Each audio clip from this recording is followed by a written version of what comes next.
Jesam Bugarin. Bio sam. Živote moj, nemoj, da me jebeš.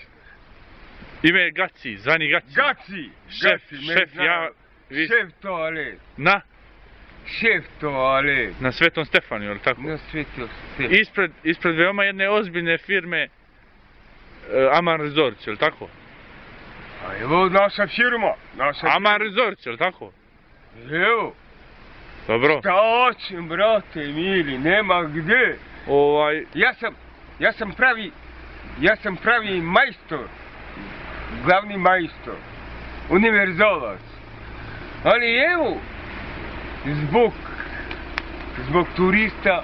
Život natjerao, jel? Zbog turista... Prinuđeni ste da radite to što radite. A nema gdje, nema, dokad neće se završiti sezonu. Čuli smo, željeli biste kod Kusturice da snimate filmove, jel? Da glumite? Hoće. Ali Kusturica treba da vas vidi, jeli? Zato vas snimamo sad, da ovo pustimo. Mora da me vidi Kusturica. Emil, kako li? On da vas je vidio, slušaj, vi biste glumili u mnoge njegove filmove do sada, jel da? No nije vas vidio, jel da? Nije vas primijetio, ali hoće. Hoće da me vidi? Da. Si siguran? Jesam.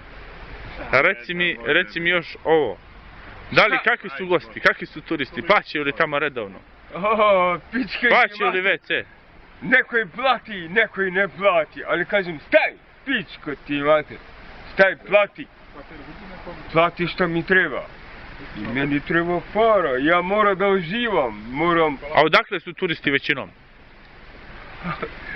French, English, Rusi, svašta. Svašta ima. Čuli smo da su kod vas dolazili WC i predstavnici gruzijske mafije. Dolazi, kažem staj.